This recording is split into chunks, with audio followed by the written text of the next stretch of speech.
Muy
bienvenido, muy bienvenida.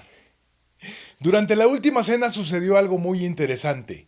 Jesús le advierte a Pedro que lo negaría 3 veces antes de que cantara el gallo. Evangelio de Juan, capítulo 13, verso 36 a 38 dice: Simón Pedro le preguntó: Señor, ¿a dónde vas? Jesús le contestó: A donde yo voy tú no puedes seguirme ahora. Algún día lo harás. Pedro insistió: Señor, ¿por qué no puedo seguirte ahora? Estoy dispuesto a dar mi vida por ti. Jesús le dijo: ¿De modo que estás dispuesto a dar tu vida por mí? Te aseguro que antes que el gallo cante, me habrás negado 3 veces. Jesús sabe que ha llegado la hora de ir a enfrentar la tortura y la muerte de cruz. Pero Pedro le pregunta: ¿a dónde vas, Señor? Jesús le dice: tú que estás acostumbrado a seguirme, ahora no te pido que me sigas porque no me vas a poder seguir a donde yo voy. Y Pedro le dice: no, yo voy contigo a donde sea y yo doy mi vida por ti. Y Jesús le dice: mira, Pedro, no estés prometiendo nada, porque te aseguro que antes que el gallo cante, me habrás negado 3 veces. Así fue. Pedro lo negó 3 veces y el gallo cantó. Acababan de hablar del amor al prójimo y acababan de hablar que se iban a amar unos a otros y acababan de hablar de que Jesús los amaba de una manera impresionante. Y entonces Pedro, como una respuesta a ese amor, le dice: no, Señor, yo voy contigo a donde tú vayas. Y Jesús le dice: mira, Pedro, ni digas, porque a la mera hora no vas a cumplir. Es importante que nosotros sepamos que no debemos de prometer a Dios nada. Mejor hacer las cosas que prometerlas. Cuando nosotros prometemos, como somos seres débiles, moralmente hablando, para nosotros es muy fácil no cumplir una promesa, pero Dios, que es grande en misericordia, siempre cumple sus promesas. Por eso es mejor no prometerle nada a Él. No necesitamos prometerle nada porque Él nos da todo lo que necesitamos sin que nosotros tengamos que prometerle nada. No es necesario que le digamos a Dios que vamos a hacer cosas para Él. ¿Por qué? Porque es muy probable que no le cumplamos. Entonces, ¿para qué prometer si no vamos a cumplir? Aquí vemos a Pedro prometiendo dar su vida por Jesús, pero cuando vio su vida en peligro, negó que Jesús era su Señor, negó que él era discípulo de Jesús y lo negó 3 veces. Muy triste la historia, pero aquí la vemos en Lucas capítulo 22, versículos 54 al 57, que dice: apresaron pues a Jesús, se lo llevaron y lo introdujeron en la casa del sumo sacerdote. Pedro iba detrás a cierta distancia. En medio del patio de la casa habían encendido fuego y estaban sentados en torno a él. También Pedro estaba sentado entre ellos. En esto llegó una criada que, viendo a Pedro junto al fuego, se quedó mirándolo fijamente y dijo: este también estaba con él. Pedro lo negó, diciendo: mujer, ni siquiera lo conozco. Esta es la primera negación de Pedro. Y en el versículo siguiente, 58, dice: poco después lo vio otro que dijo: también tú eres uno de ellos. Pedro replicó: no lo soy, amigo. Como cosa de 1 hora más tarde, un tercero aseveró: seguro este estaba con él, pues es Galileo. Entonces Pedro exclamó: amigo, no sé qué estás diciendo. Todavía estaba Pedro hablando cuando cantó un gallo. En aquel momento, el Señor se volvió y miró a Pedro. Se acordó Pedro de que el Señor le había dicho: hoy mismo antes que cante el gallo me habrás negado 3 veces. Y saliendo, lloró amargamente. ¿Te das cuenta cómo es mejor no prometer? ¿Te das cuenta cómo es mejor no hablar sino hacer? Cualquiera de nosotros que quiera hacer algo por el Señor, es mejor hacerlo sin prometer previamente. Mejor es tener un fruto que darle a Dios que tener una promesa que darle. Mejor tener un acto, una acción, una obra que entregarle a Dios que hacerle una promesa que muy probablemente no vamos a poder cumplir.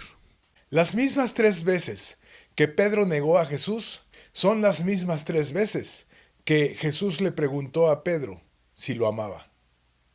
Juan 21, versículos 13 al 15 dice: Jesús por su parte se acercó, tomó el pan y se lo repartió. Y lo mismo hizo con los peces. Esta fue la tercera vez que Jesús se apareció a sus discípulos después de haber resucitado. Terminada la comida, Jesús preguntó a Pedro: Simón, hijo de Juan, ¿me amas más que estos? Pedro le contestó: Sí, Señor, tú sabes que te quiero. Jesús le dijo: apacienta mis corderos. En este cuadro, lo que estamos viendo es que Jesús ya había resucitado. Es decir, después de la Santa Cena, Jesús va al juicio en donde los sacerdotes lo juzgan, en donde Poncio Pilato lo juzga.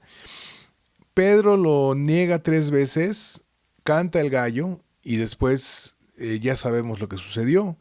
Azotan a Jesús, lo torturan, lo llevan a la cruz, lo clavan de los pies y de las manos, le insertan una lanza en el costado, le ponen la corona de espinas, se desangra totalmente, se asfixia en la cruz, muere, va a dar a la sepultura, pero ¿qué crees? 3 días después resucita. Y una vez que resucitó, se presenta delante de sus discípulos para mostrarles que todo lo que había dicho era verdad, incluyendo la resurrección.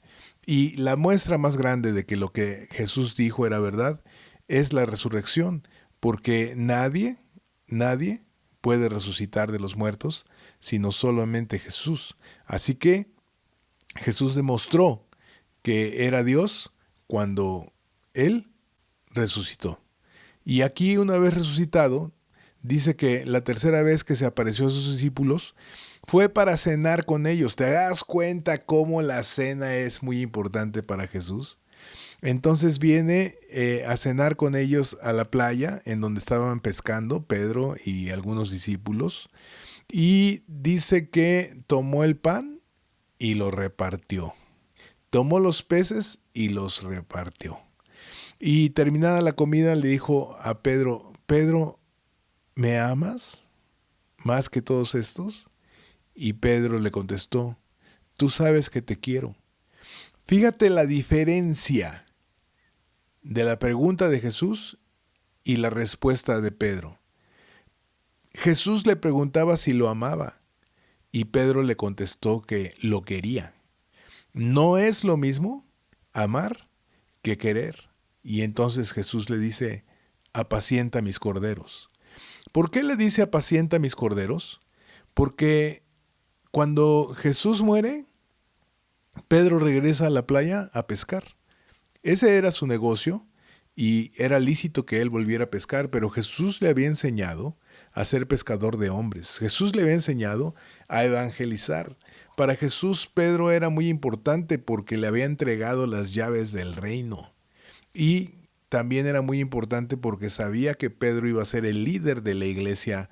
Siguiente versículo, 16 y 17. Jesús volvió a preguntarle: Simón, hijo de Juan, ¿me amas? Pedro respondió: sí, Señor, tú sabes que te quiero. Jesús le dijo: cuida de mis ovejas. Por tercera vez le preguntó Jesús: Simón, hijo de Juan, ¿me quieres? Pedro se entristeció al oír que le preguntaba por tercera vez si lo quería y contestó: Señor, tú lo sabes todo, tú sabes que te quiero. Entonces Jesús le dijo: apacienta mis ovejas. Quiero que te fijes en algo. La segunda vez que le preguntó: ¿me amas?, Pedro volvió a contestar: te quiero. Y la tercera vez le pregunta: ¿me quieres? Y Pedro contesta: Señor, tú sabes todo, sabes que te quiero. Y efectivamente, en ese momento, Pedro quería al Señor, no lo amaba. Pero después del día del Pentecostés, cuando Jesús se despidió, se va a la eternidad, y les dice: recibiréis poder cuando haya venido sobre vosotros el Espíritu Santo y me seréis testigos en Jerusalén, en Judea, en Samaria y hasta lo último de la tierra. Se refería a que iba a venir sobre ellos el Espíritu Santo en el día del Pentecostés, lo cual sucede en Hechos 2. El día del Pentecostés viene como un viento recio el Espíritu Santo y como lenguas repartidas como de fuego, como un estruendo recio que cimbró la casa donde estaban, y entonces empezaron a hablar todos en lenguas. A partir de ese momento, Pedro amó a Jesús porque el Espíritu Santo vino sobre él y el amor del Espíritu Santo llenó el corazón y la vida de Pedro. Y entonces Pedro, después de haber negado 3 veces a Jesús, después de haberle dicho 3 veces que solo lo quería y que no lo amaba, amó a Jesús como a nadie más y dio su vida por él. Por eso Jesús le dice: apacienta mis ovejas. A partir de ese momento, Pedro apacentó las ovejas de Jesús. ¿Sabes cuándo volvió a pescar? Nunca. Pedro nunca volvió a pescar porque ahora él era un pescador de hombres. Para Jesús era muy importante que Pedro estuviera nuevamente en el camino porque Jesús sabía que Pedro se convertiría en el líder más importante de la iglesia primitiva. Mateo 16, versículos 13 y 14 dice: Cuando Jesús llegó a la región de Cesarea de Filipo, preguntó a sus discípulos: ¿quién dice la gente que es el Hijo del Hombre? Ellos contestaron: unos dicen que es Juan el Bautista, otros que Elías, y otros que Jeremías o algún otro profeta. Esta confusión que había en la época de Jesús acerca de quién era Jesús, acerca de quién era el Hijo del Hombre, es la que existe todavía hasta la fecha. Por eso mucha gente no cree en Jesús y mucha gente no le interesa conocer a Jesús, porque no saben quién es. Unos piensan que es un profeta, otros piensan que es Juan el Bautista, otros piensan que es Elías, otros piensan que es Jeremías, otros piensan que es un extraterrestre, otros piensan que es un iluminado. Pero fíjate lo que dijo Pedro en el siguiente versículo. Verso 15 al 17. Jesús les preguntó: ¿y ustedes quién dicen que soy? Entonces Simón Pedro declaró: tú eres el Mesías, el Hijo del Dios vivo. Jesús le contestó: feliz tú, Simón, hijo de Jonás, porque ningún mortal te ha revelado esto, sino mi Padre que está en los cielos. Es muy importante ver cómo de toda la gente que vivía en la época de Jesús, solo Pedro dijo: tú eres el Mesías, tú eres el Hijo del Dios vivo, tú eres Dios, Dios Hijo, hecho carne. Y entonces, por eso Jesús le dice: feliz tú, Simón. En otras traducciones dice: bienaventurado eres, porque no te lo reveló carne ni sangre, sino mi Padre que está en los cielos. Esta revelación la deberíamos de tener no solamente Pedro, sino todos los que creemos en Jesús. Todos los que creemos en Jesús deberíamos de recibir la revelación del Padre, en donde el Padre nos dice: Jesús es el Mesías, Jesús es el Hijo del Dios vivo, para que todos tengamos la fe correcta en Él y no estamos pensando de una manera equivocada, con incertidumbre. Jesús es el Hijo de Dios. Jesús es Dios Hijo encarnado. Jesús es el Mesías que desde el Antiguo Testamento fue anunciado que vendría a ser el Salvador del mundo. El apóstol Pedro amó tanto a Jesús que dio su vida por él. ¡Qué maravillosa historia! Nos vemos en una próxima ocasión. ¡Bendiciones!